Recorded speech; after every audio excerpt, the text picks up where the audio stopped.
tiết cho bay mệt thấy à bạn mẹ bạn mấy còn nên là trôi cô thôi ô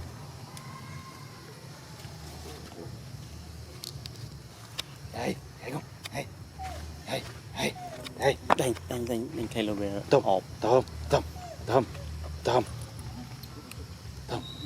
ăn ọp chiều cái ăn oi om tối rồi cái dân té này là ăn bà rồi muốn về ọp chiều dân đạp lớp sồn bàn tạm em thấy cá phá ngay phá ngay ở như trên chun là vậy nè mồi thứ cá mồi đấy nó lưới đấy nộp lại cuồng chặt một viên phải đạp được bệnh mấy nhọt đạp bật việc chứ thì cũng phải chọn cho cái tỏi bật cũ vì cho cái tiệm buồn này vì đang dùng muốn dừng ăn muối dừng ăn stúp cái tiệm buồn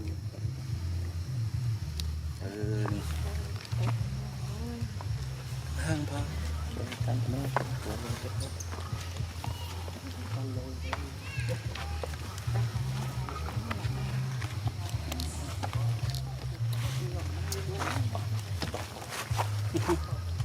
ba cái lư quýt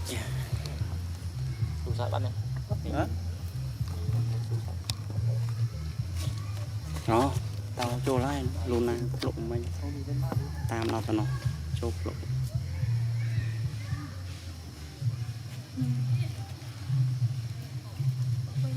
xóa thoát được quả vô bộ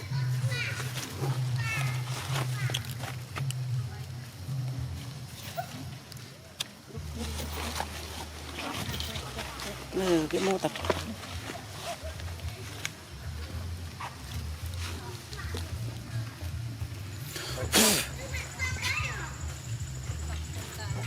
mùa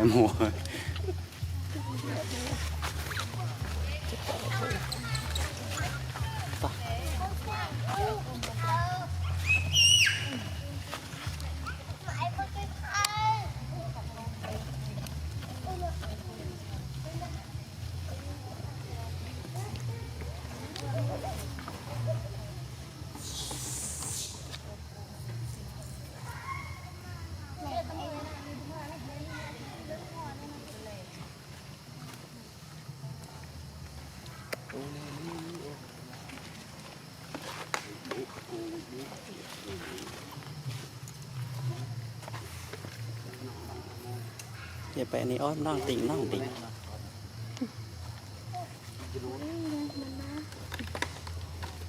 ôi chắc là tỉnh mà chừng này nó xí ôi